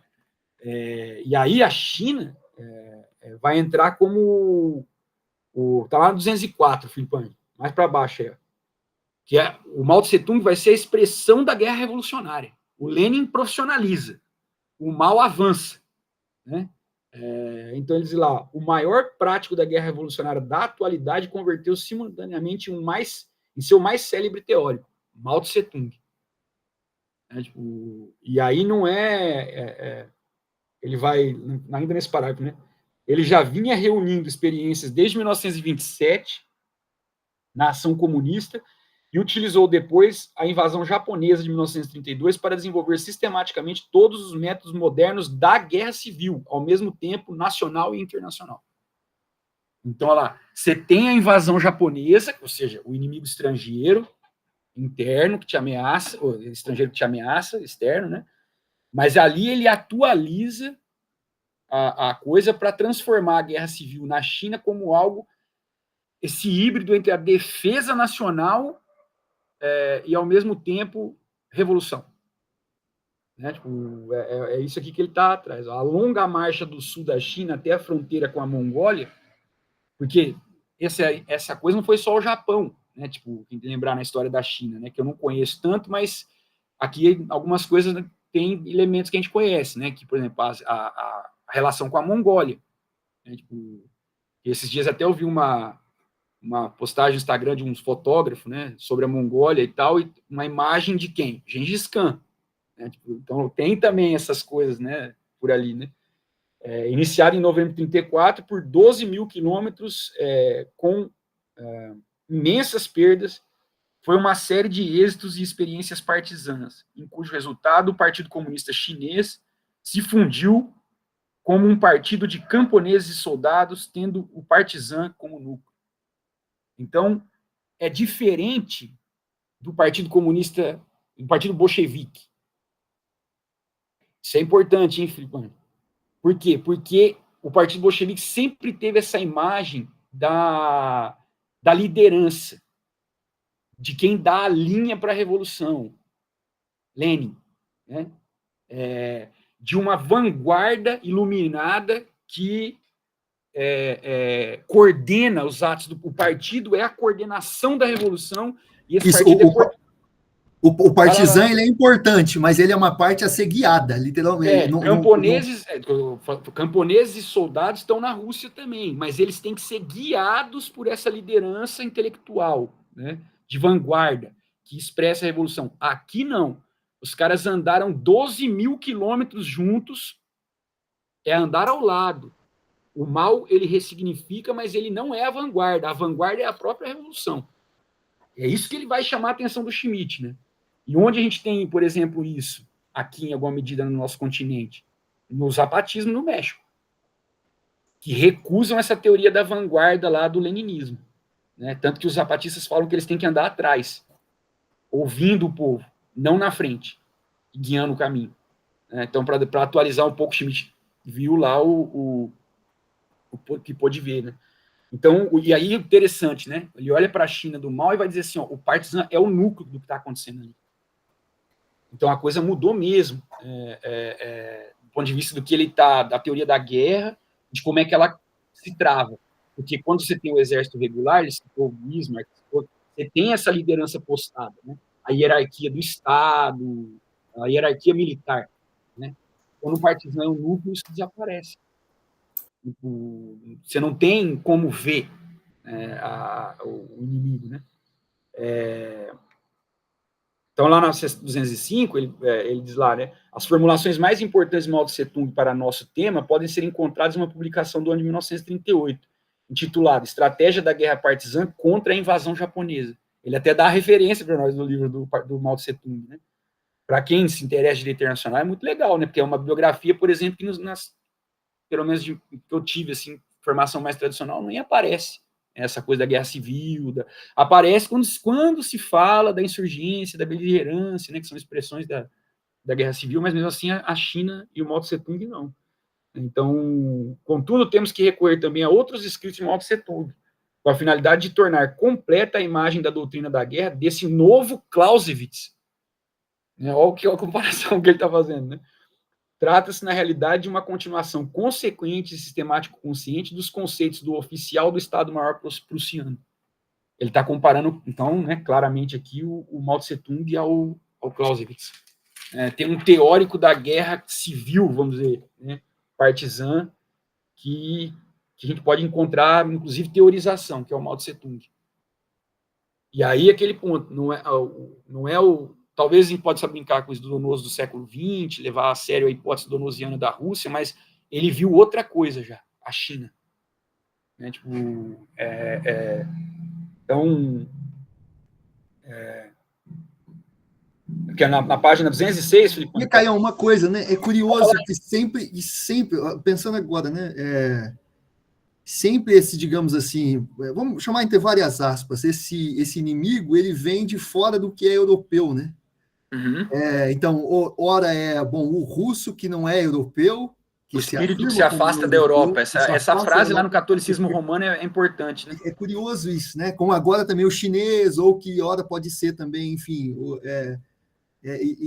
ou a potência militar que vem lá dos Estados Unidos. Esse texto, ele fala da Revolução Cubana, ou seja, também foi uma coisa que chamou a atenção, né? Tipo, porque nesse texto que você comentou, que eu acho que seria muito interessante a gente ler, eu estava olhando, dando uma olhada, inclusive eu tenho uma dúvida, o Roberto entrou aí também, ele pode falar isso para a gente. Aquele outro texto, ele foi publicado originalmente, será em espanhol, essa conferência dele? Porque aquele da Ordem do Mundo? A Ordem do Mundo. Porque é curioso que ele vai colocar como que, bom, o anticolonialismo coloca a Europa está sempre na defensiva, ele afirma coisas desse tipo, né? Bom, e como que ele está vendo isso, né? E ele vê isso como uma espécie de... não é um nostálgico, não sei o que, mas ele vê com pesar, né? Ele olha e fala, poxa... Esse texto, talvez, assim, para a gente avaliar para a próxima reunião, né? A leitura, por quê? Porque tem que lembrar, em novembro a gente tem um encontro com o professor Bernardo, né? E aí tem que ler o primeiro capítulo lá do livro dele, que mandamos agora lá no grupo essa semana. Você mandou, é verdade, isso aí. Então, de repente, compensa a gente começar a teoria da Constituição ano que vem mesmo. E aí finaliza com esse texto da Ordem do Mundo. Dá tempo tranquilo da gente terminar esse aqui e ainda ler esse outro, que foi uma boa lembrança sua, assim, que tem muito, o pessoal vai gostar, tem muita coisa. Sim, ali. Porque tem a ver com o que a gente que o Gabriel levantou, né? Que dá para a gente ter um espectro do Nomes da Terra ali também, essa questão da luta anticolonial, que é o que ele está trabalhando em muitos momentos aqui, né? A Argélia, a cubana, né? Tipo, então, a gente faria a leitura total aqui do texto. Acho que vale muito a pena a gente considerar, né? Com certeza. Esse ponto. E é uma leitura legal, principalmente para quem já está avançado no curso de Direito, que está começando, que vai dar uma coisa legal para pensar lá quando estiver estudando Direito Internacional. Né? Tipo, é uma outra chave, né? E esses perigos, assim, só para pensando alto também, né? Vocês vejam como que, de fato, a gente consegue encontrar uma linha, apesar de o Schmitt é esparso, não, mas tem um fio condutor muito forte, né? Porque esses perigos do leste é curioso, né? O ponto alto, por exemplo, a Constituição, mesmo na teoria da Constituição, o Schmitt vai dizer, bom, como que a Constituição de Weimar, ela era mista, ela misturava alguns elementos que, para ele vai dizer, bom, mesclavam coisas que, quase como uma espécie de ideias fora do lugar, né? E é curioso que a parte que ele vai se contrapor à sua maneira, desse jeito aqui, refinado, passando em revista os autores, né? É justamente a parte social, a parte que justamente esse contraponto, esse choque que vai produzir, né? Que alguns vão colocar uma espécie de elementos sociais na Constituição, em que ele, digamos assim, tem um lado, então, por mais que, bom, é um contra-revolucionário, mas tem uma revolução em vista que ele está olhando como a revolução que é inimiga, né? Isso que é sempre bom. Isso que eu falei para você, que talvez por os interesses do professor Paulo, esse texto também seja interessante, assim, né? Tipo, porque, de fato, é isso, tem uma revolução em vista. Então, ele consegue ver, né? No 206 lá, você achou aí, página? É um parágrafo longo que vem da 205. Ali, ó, acho que é ali no de baixo, ali, 207. Aí, ó. Aí, bem você destacou aí, ó. Em suma, a Revolução de Mao está mais teluricamente fundamentada do que a de Lenin. Eu vou ler um pouquinho para baixo ali, ó. A controvérsia ideológica a respeito de se Mao ensina um autêntico marxismo ou leninismo torna-se perante a ingente realidade determinada por uma doutrina telúrica do partizan quase tão secundária quanto a questão se antigos filósofos chineses já não expressaram algo semelhante a Mao. Então você vê assim, quando você está levando a sério uma teorização do partizan, essa discussão burocrática do marxismo, ela é totalmente secundária. Porque ele está dizendo, como ele falou lá atrás, o Marx e o Engels ainda eram muito menos, vamos chamar, homens de ação do que foram o Lenin. E o Lenin ainda é muito mais teórico do que o Mao Tse Tung. Né? Tipo, ele está fazendo uma gradação, vamos dizer assim, a lá argumento do termômetro do Neuronos Cortez, a subida de temperatura do político mesmo, assim, do enfrentamento. Trata-se de uma elite vermelha concreta e cunhada pelo combate partisã. Butch Fischer esclareceu: os bolchevistas russos em 1917 eram uma minoria do ponto de vista nacional. Eu falei para vocês, aquela preocupação de teoria da vanguarda, né? Quem vai orientar a revolução, né? Liderados por um grupo de teóricos cuja maioria era composta de imigrantes. No ano de 1949, os comunistas chineses sob Mao e seus amigos haviam lutado por 2 décadas sobre o próprio solo nacional contra um adversário nacional, o Kuomintang, baseados em uma ingente guerra partisã. Aí no 207, né? Aqui, ele vai dizer, reside o embrião mais profundo das diferenças ideológicas entre o comunismo russo-soviético e o chinês. Mao reúne em si um inimigo mundial absoluto.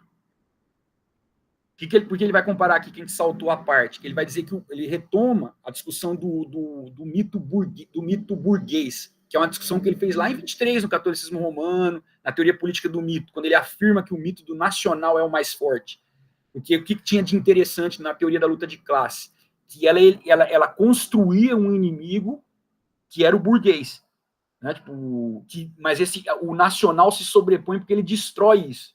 Né, tipo, e aqui que ele está dizendo, por que o Mao é mais interessante? Porque lá, ele está construindo um inimigo mundial absoluto, global, universal e destituído de espaço. O inimigo marxista de classes como um inimigo real e territorialmente delimitável da defensiva chinesa contra o colonialismo capitalista. Então, o inimigo aqui não é o burguês, é o capitalismo para o chinês. O que está sendo construído pelo Mao Tse Tung, né? É a oposição entre o one world, aí, Gabriel, um único mundo, né? Uma unidade política da Terra e da humanidade contra uma maioria de aglomerações equilibradas racionalmente em si mesmas e entre si. E não é à toa, Gabriel, que esse camarada russo que você citou aí leu Carl Schmitt. Tá vendo aqui? Um único mundo homogeneizado. A China está lutando contra, vamos dizer assim, o Mao está lutando contra isso. Não é só a expressão econômica da dominação de classe, do burguês que explora a mais-valia, superou isso. Né? Tipo, o que para o Schmitt, me parece, Gabriel, aqui para o Schmitt importa? É uma ameaça existencial à forma de vida da China. O Mao Tse Tung está operando nessa chave. Alguma medida, e, Caião, se ainda assim, né? Em alguma medida, mantém aquele vínculo ou aquela dualidade que o nacional vai se sobrepor, se ainda mantém aqui, né? Por exemplo, ó, mantém um inimigo real e territorialmente delimitável, por mais que, tudo bem, é o inimigo capitalista, não sei o que, mas você personifica ele, digamos assim. E em alguma medida, quando você delimita ele, você se afirma também o nosso modo de vida. É curioso, ainda está em voga. E aí é importante lembrar, lá no conceito do político, tem o tópico 7, o que ele vai dizer? Do pluriverso. Essa unidade, ela não é porque, ó, na sequência ele fala, ó, a ideia pluralista de um novo Nomos da Terra foi expressa por Mao no poema Kunlun, onde consta, aí ele faz a citação, ó, fosse-me o céu uma guarnição, eu sacaria minha espada e te cortaria em 3 pedaços, um de presente para a Europa, uma para a América do Norte, mas um guardaria para a China, e paz dominaria o mundo. Aí, na sequência, você já citou, você já marcou aí também. Na situação concreta de Mao, reúne-se vários tipos de inimizade que se intensificam até atingir uma inimizade absoluta. A inimizade racial contra os exploradores coloniais brancos. A inimizade de classes contra a burguesia capitalista. A inimizade nacional ao mito do nacional. Contra o invasor japonês da mesma raça. A inimizade crescente em longas e inflamadas guerras civis contra o próprio irmão nacional. Tudo isso não se paralisou ou se relativizou mutuamente, como seria de se imaginar. Ao contrário, confirmou-se e intensificou-se na situação concreta. Stalin logrou unir durante a Segunda Guerra Mundial a causa partisã telúrica do sólio pátrio nacional com a inimizade de classe do comunismo internacional, juntou as duas primeiras. Né? Nesse aspecto, Mao já o havia precedido há muitos anos. Em sua consciência teórica, ele também continuou, ainda para além de Lenin, a fórmula da guerra como uma continuação da política. A operação intelectual que lhe subjaz é tão simples quanto poderosa. A guerra tem seu sentido na inimizade. E aí o que ele está dizendo? O meu critério funciona. Ele opera, tá vendo aí? A guerra só tem um sentido, a inimizade. Né? Se a paz contém em si a possibilidade de guerra, o que por experiência, infelizmente, é o caso, então também a paz contém um momento de inimizade em potencial. A questão é apenas se a inimizade pode ser cerceada e regulamentada, ou seja, se a inimizade, ou seja, se é inimizade absoluta ou relativa. Né? Tipo, que é o finalzinho aí do que eu marquei. Aí ele vai no próximo, né? Já fazendo esse ponto, Felipe, veja bem, aí o último tópico é justamente o mal e o Salam, que é a Argélia, que ele vai mostrar. Aí ele sai dessa cena, vamos dizer, dos outros espaços, para usar a linguagem que ele gosta aí, para mostrar de novo o problema para a Europa. Por que vocês estão pagando o preço? Porque vocês não estão vendo que vocês não focaram. Eu brinquei lá, olha, alemães, vocês, como tudo tem que ter teoria para vocês verem, vamos teorizar o que é o elemento central, o partisano. Aí você consegue ver todos esses espaços de luta política em que a guerra é a inimizade e por que vocês perderam. Porque aí vai justamente pegar o ponto que você colocou lá quando você começou a nossa conversa de hoje, chamando atenção para esse ponto do Salam lá na Argélia. Mas você vê como é que, no fundo, talvez, mais do que o Salam, o Mao Tse Tung e a China sejam o ponto focal, pelo menos desse primeiro capítulo, né? A gente vai ver como é que vão aparecer outros aí. E aí, Gabriel, se está com seus interesses aí sobre a geopolítica contemporânea, acho que esse texto para o Gabriel vai ser legal, assim, e também para o Dugin, né, para o Alexander Dugin, que é o cara que leu Schmitt, assim, né, até na gramática a gente consegue perceber, né, esse ponto do pluriverso, né, do mundo multipolar, como é que é uma atualização em alguma medida. O pluriverso são soberanias de estados nacionais, né, e aí o Schmitt afirma essa tese do nacional. Como é que você não vai sobrepor isso? No limite, talvez até a gente pensar como é que tem uma tensão ainda entre o econômico e o político que está expressa aqui. O econômico sempre vai ter que colocar na chave da adversariedade, né? E o político vem, talvez por os interesses do Schmitt, ainda o político só não desapareceu porque você tem essa possibilidade no cenário internacional. O nacional levanta essa questão da inimizade, da ameaça existencial, o mito do nacional que se sobrepõe, como ele fala, a teoria política do mito. Ali, naquele caso 23, contra a luta de classe, que era o elemento político do marxismo. E aqui o Mao Tse Tung está avançando, do que a gente leu aqui recortadamente aqui. E você vê, né, o que ele está comentando dele, né, com uma espécie de, digamos assim, ele passou por certas etapas, por exemplo, primeiro contra o inimigo japonês, então que envolve uma afirmação do nacional contra esse inimigo, para depois passar contra o inimigo, digamos assim, o inimigo que é mais próximo, que é o inimigo do mesmo espaço, né? Bom, realmente esse texto é realmente muito bom, né? E aqui eu estava até vendo aqui nessa parte que você já destacou que o Salam vai entrar como um exemplo porque ele declara o inimigo existencial. Né? Você leu até esse texto, né? Na posição exposta do general, revelou-se o conflito existencial, o conflito decisivo para o reconhecimento do problema do partisano, que inevitavelmente ocorre quando o soldado, combatente regular, deve, não apenas eventualmente, mas também constantemente, em uma guerra instalada para tal fim, suportar o combate com um inimigo fundamentalmente revolucionário e combatente irregular. Né? É aqui que o conflito existencial aparece. O Salah na Argélia, essa coisa ficou mais declarada, né? Mas na China ela já está presente também. Por isso que ele compara, né, o Mao e o que ele vem da China para a Argélia, né? E você vê, ele dá esses exemplos e no fim das contas ele está dizendo, olha, esses caras levaram a sério o partisano. No fim, ali no tópico 5, na primeira parte, ó, só para você ver, no primeiro parágrafo, ele vai dizer, na Indochina, ele vai dizer como é que a guerra muda e ela funde as coisas, né? Essa do partisano, né? Na Indochina, a guerra colonial de antigo estilo, combatente regular, aquela coisa. Opa, gente, achei que eu estava projetando aqui, eu mexendo aqui, achei que estava projetando. Aí, no primeiro, lá, você já apareceu agora. Embateu-se com a guerra revolucionária do presente. Lá conheceram no próprio corpo a força ofensiva dos métodos bem refletidos de uma beligerância subversiva, do terror em massa psicológico e de sua ligação com a guerra do partisano. Foi ali que os caras se deram conta do que estava acontecendo. E isso aqui, para pensar o direito internacional público, é muito legal, assim, interessante, né?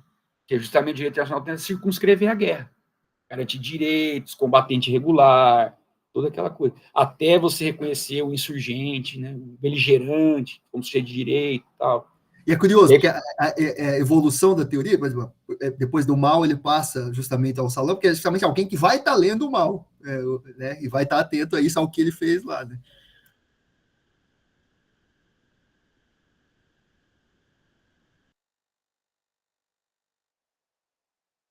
Vai lá, professor. Então, chama a atenção só para um par de detalhes. Na verdade, vocês já foram muito bem aqui nas observações, né? Veja, tem um texto aqui dos anos 60 na frente, e o Schmitt continua tematizando a questão do inimigo absoluto, né? Do inimigo total, né?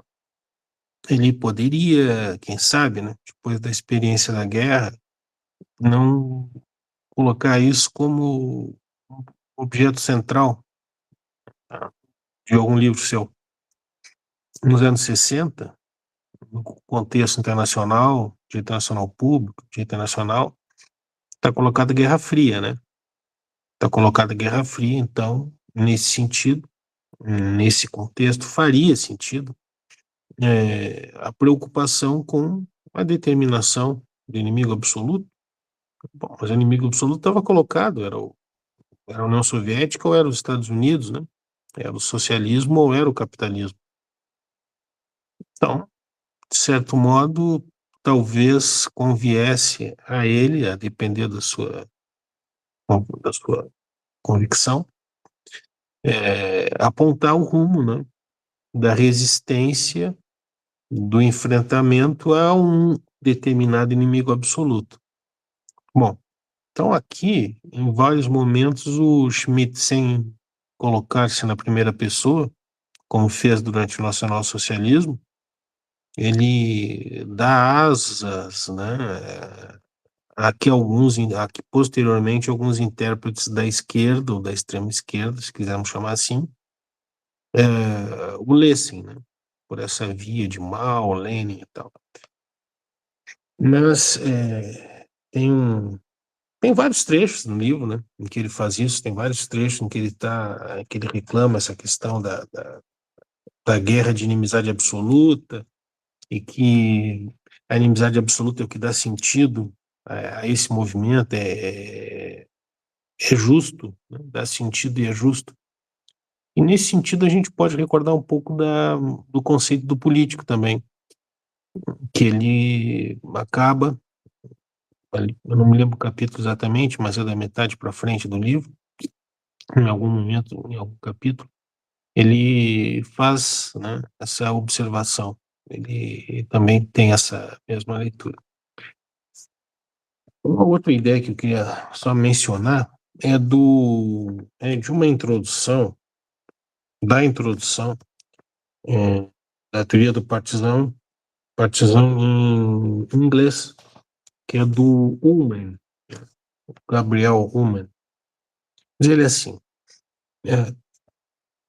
Schmitt's theory of partisan immediately raises the question of the distinction between the partisan and the terrorist, that logically culminates in the theory of the terrorist, which again flows into the question of the concept of the political, into the question of the absolute enemy, ou seja, né, the foe, and of a new nomos of the hurt, neste século XXI.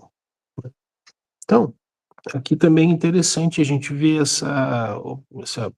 que eu queria mais chamar a atenção aqui, né, essa colocação que o Ullmann nos faz sobre o terrorista e o partisano, né? E acho que nesse momento, especialmente que a gente vive, já que vocês mencionaram também de internacional público, é bem interessante, né? A gente vê essa diferenciação entre o partisano e o terrorista, mesmo porque a política externa norte-americana, para suas conveniências, não faz. O terrorista virou todo mundo, de repente. O terrorista é qualquer um que diga qualquer coisa contra os interesses norte-americanos. A lista ela foi se amplificando, né? Foi se ampliando, e cabe todo mundo. Cabe qualquer um que diga qualquer coisa. É estilo Israel, né? Estilo política de Israel, né?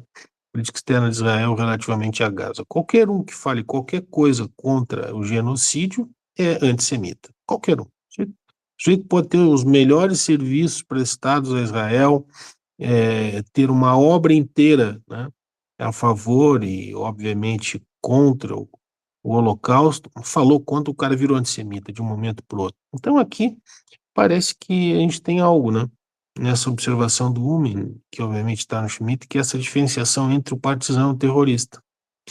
Inclusive, talvez fosse algo que merecesse desenvolvimento teórico, né, maior aprofundamento. Porque, como disse, aos Estados Unidos não causa nenhum tipo de, digamos assim, de resistência, não hesita um momento sequer em classificar todo mundo do mesmo jeito. E isso mereceria ser alvo de uma distinção cuidadosa, né? Quem é terrorista e quem é o partisano, quem é que é o resistente pela sua liberdade, em sentido estrito, se é que a gente pode dizer assim, e quem é que, por outro lado, usa um outro instrumento, né, eventualmente, né, que até está desconectado da luta pela liberdade do seu país, da sua terra, né, da sua gente, né. Então, só essas algumas rápidas observações, pessoal. Só, Felipe, o Dougão mandou uma mensagem aqui, porque eu estava desconectado, conectei agora. Ele tá com a câmera fechada, tá na fisioterapia. Aí pro Gabriel, né, que comentou aqui que o soft power é uma doutrina pós-segunda guerra, né, tipo, que a gente acabou comentando, elementos que foram incorporados aos 50, 60, né, então é legal, assim, para o Gabriel talvez estar com interesse de verificar um pouco essas questões, né, e aí esses textos do Schmitt, que a gente comentou, ajudam, assim, nem o Roberto está falando, até pensar atualizar um pouco a discussão, né, acho que o Gabriel acabou saindo aí, mas também, a Larissa vai começar a iniciação científica, começando o curso, vai estudar Maquiavel um pouquinho, para entender a política como conflito, né, mas também tem temas interessantes aqui, né. Bom, eu, infelizmente... Mas nesse ponto do terror, né, porque em alguma medida o Schmitt coloca um pouquinho assim, que o partisano pode usar, inclusive, o terror para, digamos assim, por exemplo, a figura mais clássica do partisano, no sentido de contra uma potência imperialista, né, de fora. O uso do terror, é curioso isso, né? Por que, por exemplo, é verdade, eu não tinha me atentado para isso, né? Se nos Estados Unidos, por exemplo, essa doutrina do partisano, digamos assim, não vai entrar muito, né? Porque se todo mundo é terrorista, porque mesmo o partisano tem algo ali, parece que o Schmitt está dizendo para a gente, tem algo de não legal, mas tem algo de legítimo na luta partisã, que por exemplo, nesse caso, no enfrentamento a essa potência imperialista, por exemplo, né, externa. Ou mesmo na luta interna, em prol de como vai dizer, né, desses revolucionários que lutavam, por exemplo, por uma concepção de justiça, né, que ultrapassa até mesmo a barreira do nacional ali. Algo aí sim, por isso que vai dizer, tem um inimigo absoluto que ultrapassa o nacional. E quando você coloca o terrorista para fora de tudo, bom, esse todo mundo como terrorista, então você pode explodir literalmente uma região inteira com tudo, igual a gente vê acontecendo, né? Sobretudo digamos assim, no conflito entre Israel e Gaza, ou na faixa de Gaza, está destruindo literalmente tudo, né? Literalmente tudo. E bem, essa diferença, né? Porque ao que parece, ele indica um pouco que o partisano pode fazer uso disso. Né? Acho que tem a questão aí, Felipe, pelo menos como eu enxergo, da legitimidade política, um pouco o Roberto falou, né? O enfrentamento que ele está fazendo, né? O político e o jurídico, de alguma medida, né? Se pensar o insurgente e o beligerante como categorias do direito internacional, eles estão ligados à guerra civil, né, mas eles estão sendo, como ele fala, cercados, vamos dizer assim, né, do ponto de vista jurídico, né, estão sendo regulamentados.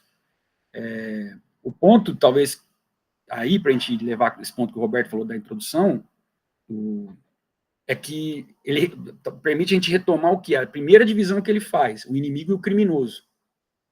Essa resposta brutal, vamos dizer assim, o inimigo, ele ainda, do ponto de vista da legitimidade política, o partisan representaria um inimigo. Você pode destroçar ele, não é o absoluto, mas quando ele chega no grau do absoluto, o insurgente não é um inimigo absoluto, ele é um sujeito de direitos já. Você vai ter que conceder a ele, do ponto de vista de direito internacional, o direito de prisioneiro de guerra. Você reconhece uma guerra normalizada, normativizada, vamos dizer assim, regrada, né? O criminoso é o fora da lei. Então, o terrorista, ele é o criminoso absoluto, vamos dizer assim, né? Estou fazendo aqui uma interpretação meio, talvez, grosseira, mas que está totalmente fora, né? É o que o Agamben explora como o homo sacer. Né? Tipo, aquela hipótese do Agamben de que todos nós, em última medida, somos homo sacer, porque ele está dizendo assim, todos nós somos criminosos absolutos em potencial. Criminoso é o que está fora da lei. Né? Tipo, ele é colocado fora. Né? Tipo, Mas esse aspecto é muito interessante, né?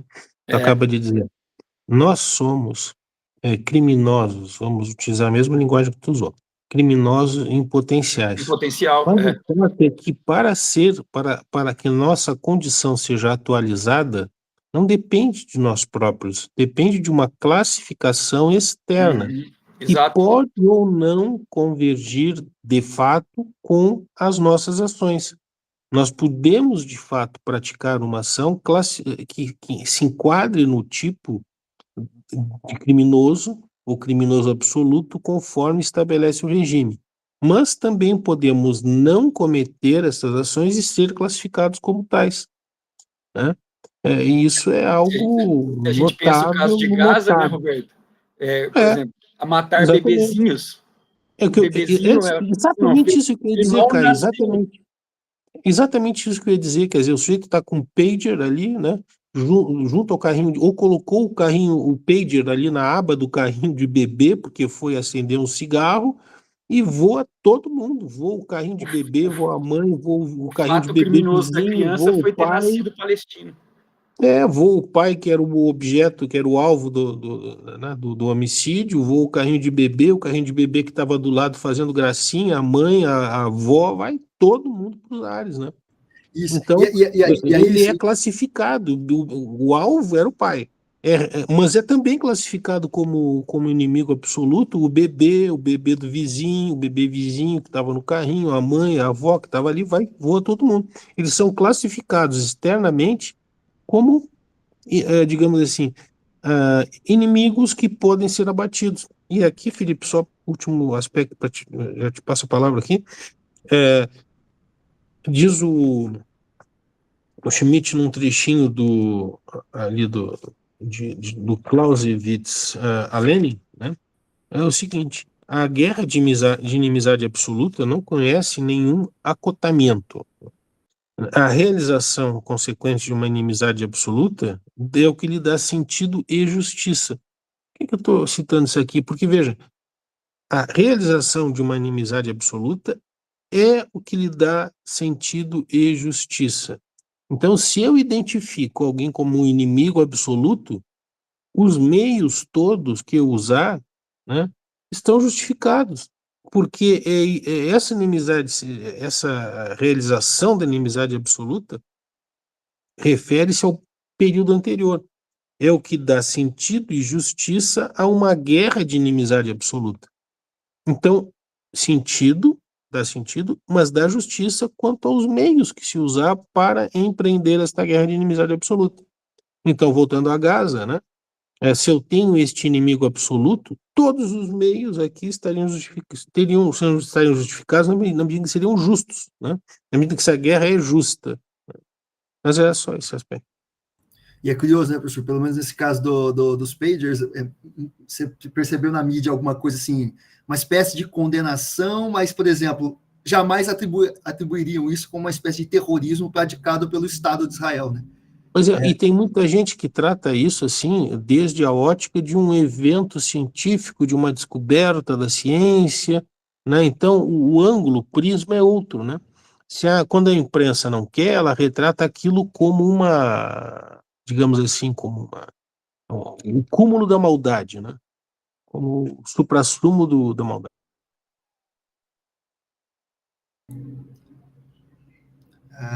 Bom, eu não sei o que vocês acham, o pessoal já está saindo aí, né? Se preparando para o almoço. Não, quando o Caio sai é porque o desespero está grande, né? O desespero no Caio ali, ele sentiu o cheiro do bife ali. Pois é, já desligou a câmera. E não deu tempo nem de dizer adeus, né? Foi uma deserção. Foi uma deserção das fileiras, quando ele sentiu o amigo absoluto, que é o bife, né? Ele desistiu do assunto do inimigo absoluto, né? Hein, Rodolfo? Quando ele sentiu aquele cheirinho da frigideira, assim, aquela friturinha do bife, da batata e do... Não teve jeito, tudo bem, Rodolfo? Não teve jeito, né?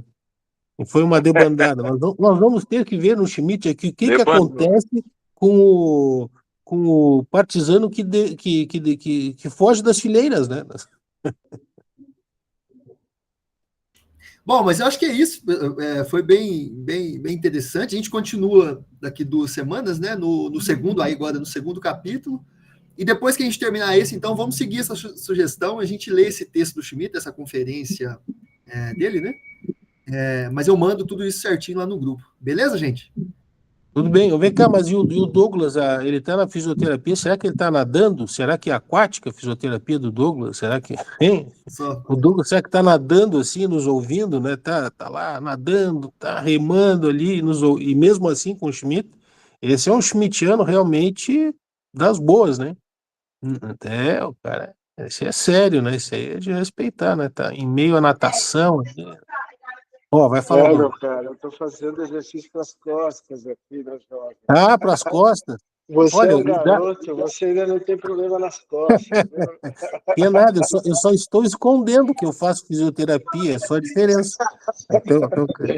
Eu todo sábado, eu tenho essa brincadeira. Não, eu vivo trocando de cadeira aqui com essas coisas e aguentando a dor também, porque é difícil. O negócio de ficar muito sentados, dá nisso, né? Tem que fazer dá nisso. Pô, e tinha umas melhoras aí, Douglas, tinha umas melhoras que tudo bem. Não, tá tudo certo, tá tudo certo. Eu só não consigo porque o professor deixa eu ficar com o fone desde que eu não pare a aula para fazer intervenção e tal. Aí eu fico com os fones. A água é muito bom, né? Eu falei na água assim de brincadeira, mas a água é muito bom para fisioterapia, para qualquer coisa, né? Basicamente. Né? Você conversa de doses, né? A fisioterapia melhor onde e tal. Isso é depois, mais tarde. Prazer te ouvir. Muito boa a discussão, muito boa, muito legal. Prazer te ouvir, Douglas. Abração. Abração. Beleza, gente? Eu mando certinho então lá. Bom descanso, bom almoço para vocês. E até mais. Abração. Até mais, um abração. Tchau, Lari. Tchau, Douglas. Tchau, Henrique. Tchau, Rodolfo. Tchau, Cláudio. Tchau. Um abraço a todos. Até mais. Valeu, professor. Até mais a todos. Um abraço. Tchau.